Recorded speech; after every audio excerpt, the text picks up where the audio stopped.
સર્વે વૈષ્ણવોને મારા જય શ્રી કૃષ્ણ.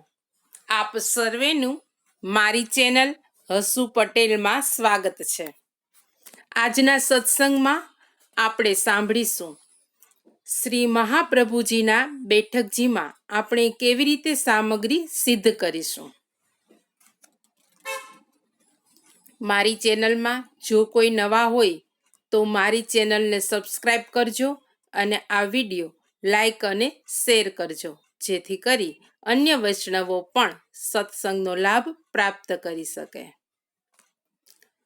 આજના સત્સંગમાં સાંભળીએ કે આપણે જ્યારે શ્રી મહાપ્રભુજીના બેઠકજીમાં જઈએ છીએ ત્યારે સામગ્રી કેવી રીતે સિદ્ધ કરીશું તેના વિશે આપણે સમજીએ.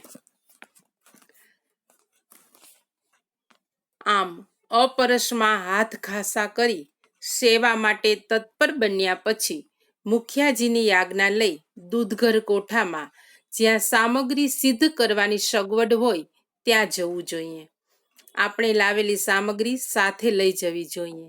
લીલા મેવાને જળથી બરાબર ધોઈ તેને ખાસા કરી શુદ્ધ વસ્ત્રથી લૂછી સ્વચ્છ કરવો જોઈએ. કેટલાક બેઠકજીમાં સામગ્રી સિદ્ધ કરવા માટે સુંદર વ્યવસ્થા જોવામાં આવે છે. રૂમમાં ચારે બાજુ થોડીક ઊંચી ઓટલી બનાવેલી હોય છે, જેના પર પતરાળા કે છાબડીમાં સામગ્રી પધરાવી શકાય અને નીચે બેસીને તે સિદ્ધ કરી શકાય, જેથી કરી અને આપણો પગ ઠાકોરજીને આરોગવાની સામગ્રીને અડકે નહીં. આવી વ્યવસ્થા ન હોય ત્યાં આપણો પગ તે સામગ્રીને ન અડકે તેની પૂરતી કાળજી રાખવી જોઈએ. છાબડીમાં પાતળ મૂકીને તેમાં અથવા પડિયામાં લીલો મેવો સિદ્ધ કરવો જોઈએ. સામગ્રી સિદ્ધ કરતી વખતે શક્ય હોય તો મોં ઉપર રેશમી વસ્ત્ર કે રૂમાલ બાંધી દેવો જોઈએ. જો મોં બાંધેલ ન હોય તો જરૂર પડે ઈશારાથી વાત કરવી, પણ મોં ખોલવું નહીં. ઘેરથી સાથે ચપ્પુ છરી પણ લઈ આવવાથી આપણે સામગ્રી ઝડપથી સિદ્ધ કરી શકીએ છીએ અને ચપ્પુ કે છરી માટે રાહ જોઈને બેસી રહેવું પડતું નથી. લીલો મેવો સિદ્ધ કરતી વખતે ખૂબ સાવચેતી રાખવી, જેથી તેની કોઈ છાલ, ઠળિયો વગેરે તેમાં રહી ન જાય. સૂકો મેવો પણ બરાબર સાફ કરી દ્રાક્ષની સળીઓ વગેરે ન રહી જાય તે રીતે સ્વચ્છ કરી પડિયામાં કે છાબડીમાં ભરવો જોઈએ. મિશ્રીના મોટા ગાંગડા હોય તો સુડીથી તેના ઝીણા ટુકડા કરી મિશ્રી અને સૂકો મેવો ભેગા કરવા જોઈએ. બીજી સામગ્રી પણ જો ત્યાં સિદ્ધ કરવાની હોય તો વ્યવસ્થિત રીતે સિદ્ધ કરી પાત્રમાં સાજવી જોઈએ.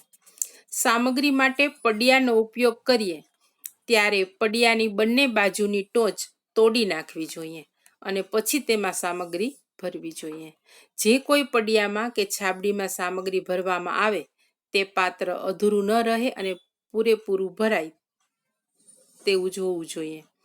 સામગ્રીને સુંદર રીતે સજાવવી પણ જરૂરી છે. આ સામગ્રી સિદ્ધ કરતા આપણા મનમાં એ પ્રકારની ભાવના કરવી જોઈએ કે ગોપીજનો પોતાના પ્રિયતમ પ્રભુને આરોગાવવા માટે પોતાના ઘરેથી સુંદર સુંદર સામગ્રી સિદ્ધ કરી અને લઈ આવે છે.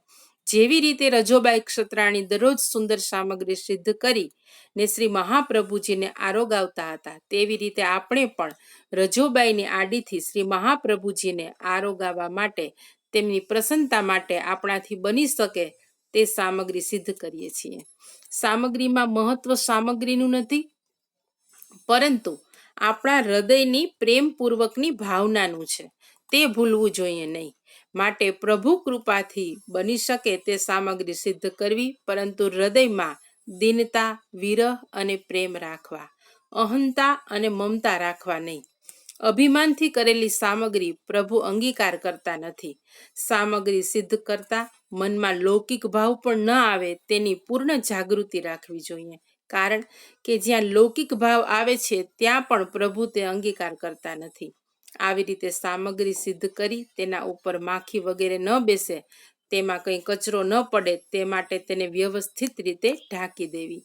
જો સામગ્રી પ્રવાહી હોય તો તેમાં ચમચી અવશ્ય પધરાવવી. આવી રીતે ભાવપૂર્વક અને પ્રેમપૂર્વક સામગ્રી સિદ્ધ કરવી જોઈએ. વિવિધ સામગ્રી વ્રજ ભક્તોના વિવિધ ભાવોનું સ્વરૂપ છે. તેથી તે પ્રત્યેક વ્રજભક્ત પોતાના હૃદયનો શુદ્ધ અને નિર્ગુણ પ્રેમ પ્રભુને અંગીકાર કરાવે છે તેવો ભાવ આ સામગ્રીમાં વિચારવો. શ્રી મહાપ્રભુજીને સર્વ સામગ્રીમાં મિશ્રી અતિ પ્રિય છે, કારણ કે મિશ્રી રસરૂપ છે. પ્રભુની લીલાઓના રસ સમુદ્રનું તે અલૌકિક સ્વરૂપ છે. શ્રી મહાપ્રભુજીના હૃદયમાં ભગવદ લીલા રસના સાગર ભરેલા છે. તેથી શ્રી મહાપ્રભુજી અને શ્રી ઠાકોરજી ખૂબ પ્રેમપૂર્વક મિશ્રી આરોગે છે. આ ભાવથી બીજું કશું ન બની શકે તો થોડીક મિશ્રી તો શ્રી મહાપ્રભુજીને અવશ્ય આરોગાવી. સામગ્રી સિદ્ધ કર્યા પછી મુખ્યાજીની આજ્ઞા લઈને હાથ ખાસા કરી શ્રી મહાપ્રભુજીના શ્રી અંગની સેવા માટે આપ શ્રીના નિજ મંદિર પાસે શ્રદ્ધાપૂર્વક જવું જોઈએ. વૈષ્ણવો, આપણે આગળના સત્સંગમાં શ્રી મહાપ્રભુજીના શ્રી અંગની સેવા કઈ રીતે કરીશું તે જોઈશું. આજના સત્સંગને અહીં વિરામ આપીશું. શ્રી વલ્લભાધીશ કી જય. સર્વે વૈષ્ણવોને મારા જય શ્રી કૃષ્ણ.